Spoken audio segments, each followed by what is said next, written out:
Hello guys, അങ്ങനെ A ഇങ്ങനെ വളർന്നുകൊണ്ടിരിക്കുകയാണ്. ഇപ്പം എയർ സ്പേസിൽ കയറിയിട്ടാണ് എഐൻ്റെ കളി വന്നേക്കുന്നത്. അതായത് നമ്മുടെ ജർമ്മൻ കമ്പനിയായിട്ടുള്ള ഹെൽസിംഗയും അതേപോലെ തന്നെ സ്വീഡൻ കമ്പനിയായിട്ടുള്ള സാബും തമ്മിലൊരു പരിപാടി ഒപ്പിച്ചിരിക്കുകയാണ്. അതും എയർ സ്പേസിൽ, സ്വീഡൻ്റെ എയർ സ്പേസിൽ ഇവർ ചെയ്ത പരിപാടി എന്ന് പറയുന്നത്, അതായത് ഒരു ഹ്യൂമൻ ബേസ്ഡ് ആയിട്ടുള്ള ഒരു ജെറ്റും അതേപോലെ തന്നെ എ ഡ്രിവൺ ആയിട്ടുള്ള സെൻഡ് എന്ന് പറയുന്ന ഒരു ജെറ്റും ഉണ്ടായിരുന്നു. ഇത് രണ്ടും തമ്മിലൊരു ഡോഗ് ഫൈറ്റ് നടന്ന്, നമ്മുടെ ടോപ്പ് ഗൺ മാവരിക്കിനെ പോലെ അമ്മാതിരി എക്സ്റ്റെൻസീവ് ആയിട്ടുള്ള ഒരു ഡോഗ് ഫൈറ്റ് ഒന്നുമല്ല. ഇതൊരു ചെറിയ രീതിയിൽ ബിയോണ്ട് ദ വിഷ്വൽ ഡിസ്റ്റൻസിലാണ് ഈ ഒരു ഫൈറ്റ് നടന്നത്.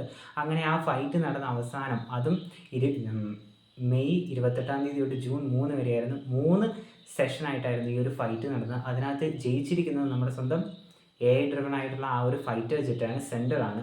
അപ്പോൾ നിങ്ങൾക്ക് മനസ്സിലാക്കാം എ എത്രയധികം എക്സ്റ്റെൻസീവാണ്, അതായത് എ എത്രയും പവർഫുൾ ആണെന്ന്.